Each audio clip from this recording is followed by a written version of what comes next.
Hello दोस्तों, स्वागत करता हूँ आपको मेरे यूट्यूब चैनल में मल्टी पैरामीटर क्लासेस में। आज हम लोग कार्बोहाइड्रेट के बारे में स्टडी करेंगे। कार्बोहाइड्रेट क्या होता है। कार्बोहाइड्रेट जो होता है एक न्यूट्रिटिव सब्सटेंस होता है जो कि हमारी बॉडी में एनर्जी प्रोड्यूस करता है, एनर्जी देता है बॉडी को सर्वाइव करने के लिए। Carbohydrates are the organic molecule composed of carbon, hydrogen, oxygen and इसका कार्बन, हाइड्रोजन और ऑक्सीजन का रेशियो 1:2 होता है। एंड इसका जनरल फार्मूला कार्बोहाइड्रेट का CnH2ON होता है। कार्बोहाइड्रेट्स जो होता है वो कार्बनिक मॉलिक्यूल होता है जो कि कार्बन, हाइड्रोजन एंड ऑक्सीजन से मिलकर बना होता है। कार्बनिक मॉलिक्यूल, ऑर्गेनिक मॉलिक्यूल वे मॉलिक्यूल होते हैं जो कि जिनमें कार्बन प्रेजेंट होता है, वो ऑर्गेनिक मॉलिक्यूल, हिंदी में इसको कार्बनिक सब्सटेंस, कार्बनिक मॉलिक्यूल बोलते हैं, कार्बनिक अणु बोलते हैं। ये कार्बोहाइड्रेट पॉलीहाइड्रोक्सी एल्डिहाइड्स अथवा कीटोन्स होते हैं जो कि हाइड्रोलाइसिस करने पर इनका प्रोडक्शन होता है। कार्बोहाइड्रेट्स इस सब्सटेंस होते हैं जिनको हाइड्रोलाइसिस करने पर ये पॉलीहाइड्रोक्सी एल्डिहाइड कीटोन के रूप में प्राप्त होते हैं। कार्बोहाइड्रेट्स इम्पोर्टेंट न्यूट्रिएंट सब्सटेंस होते हैं जो कि बॉडी के द्वारा यूज किए जाते हैं। And this is main source of energy to the body. ये मेन सोर्स होते हैं एनर्जी के लिए, बॉडी में एनर्जी के लिए मेन सोर्स होते हैं। ग्लूकोज जो होता है वो बॉडी में मेन सोर्स होता है एनर्जी के लिए। एक ग्लूकोज से 4 किलो कैलोरी प्राप्त होती है या 16 के जूल्स पर ग्राम कैलोरी प्राप्त होती है, यानी 1 ग्राम ग्लूकोज से 16 कैलोरी जूल्स एनर्जी प्रोड्यूस होती है, मिलती है 4 kilo calorie. Storage form of the energy का स्टोरेज फॉर्म ग्लूकोज जो होता है वह बॉडी में स्टार्च एंड ग्लाइकोजन के रूप में स्टोर होता है, या स्टार्च के रूप में प्लांट में स्टोर होता है, एंड ग्लाइकोजन के रूप में जो होता है यह ह्यूमन में ग्लाइकोजन के रूप में स्टोरेज फॉर्म में स्टोर होता है। ग्लूकोज जब हमें नीडेड होती है तो यह ग्लाइकोजन ग्लूकोज में कन्वर्ट हो जाता है और एनर्जी प्रोड्यूस करता है, एनर्जी देता है। Glycoproteins, glycolipids are the components of cell membrane. Cell membrane जो होती है हमारी वह ग्लाइकोप्रोटीन्स एंड ग्लाइकोलिपिड्स से मिलकर बनी होती है, जिसमें कि ग्लूकोज एंड प्रोटीन से मिलकर ग्लाइकोप्रोटीन बना होता है, ग्लूकोज एंड लिपिड से मिलकर ग्लाइकोप्रोटीन्स बना होता है जो कि हमारे सेल मेम्ब्रेन को बनाते हैं।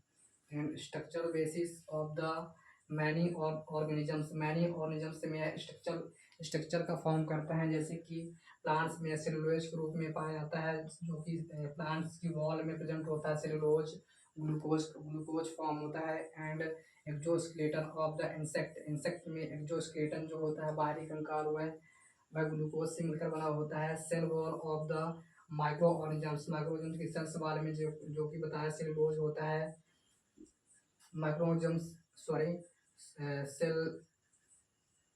Cell wall of the microorganisms, यानी माइक्रोऑर्गेनिजम्स की जो सेल वॉल होती है वो ग्लूकोज से मिलकर बनी होती है।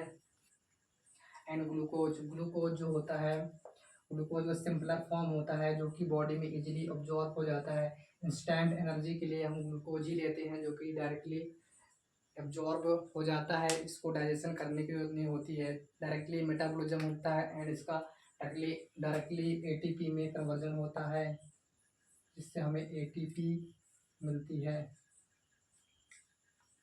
और अब देख लेते हैं कार्बोहाइड्रेट का क्लासिफिकेशन।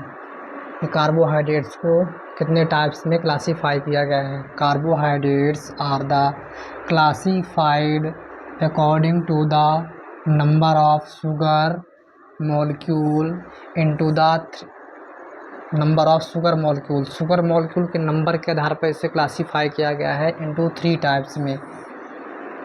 यानी कार्बोहाइड्रेट्स के जो शुगर मॉलिक्यूल होते हैं उनके नंबर के आधार पर इनको कार्बोहाइड्रेट्स को क्लासीफाई किया गया है 3 टाइप्स में।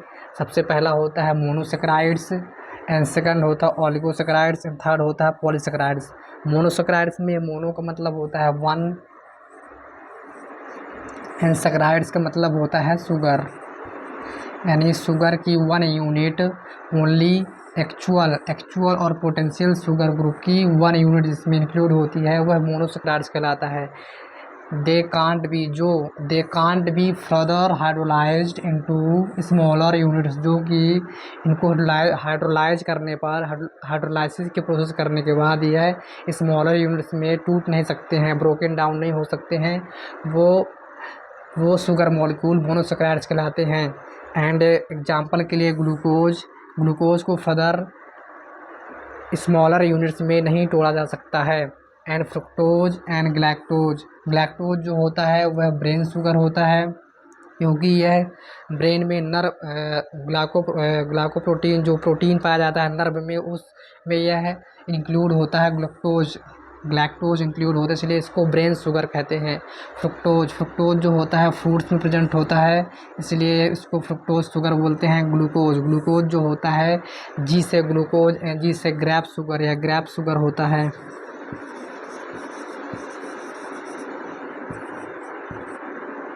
एंड एफ से फ्रुक्टोज, एंड एफ से फ्रूट शुगर, यह फ्रूट शुगर होता है जो कि फलों में प्रेजेंट होता है। And next oligosaccharide, oligo means होता है फ्यू, कुछ मोनोसेक्राइड्स प्रेजेंट होते हैं जिसमें कुछ मोनोसेक्राइड्स की यूनिट प्रेजेंट होती हैं, 2 से लेकर 10 तक मोनोसेक्राइड्स की यूनिट्स प्रेजेंट होती हैं, उनको ओलिगोसेक्राइड्स बोलते हैं। जैसे एग्जांपल के लिए डाइसेक्राइड्स में 2 यूनिट मोनोसेक्राइड्स की 2 मोलिकुलर यूनिट प्रेजेंट होती हैं, जिसको डाइसेक्राइड्स बोलते हैं। एग्जांपल के तौर पर सुक्रोज जो होता है वह डाइसेक्राइड्स का एग्जांपल होता है। सुक्रोज जो होता है वह ग्लूकोज एंड फ्रुक्टोज से मिलकर बना होता है। एंड नेक्स्ट ट्राइसेक्राइड्स में 3 मोलिकुलर यूनिट होती हैं, मोनोसेक्राइड्स की 3 मोलिक्यूल यूनिट होती हैं, जिसे ट्राइसेक्राइड्स बोलते हैं। एंड एग्जांपल के लिए रैफिनोज जो होता है वह ट्राइसेक्राइड्स का एग्जांपल होता है। And next polysaccharides poly means होते हैं मैनी,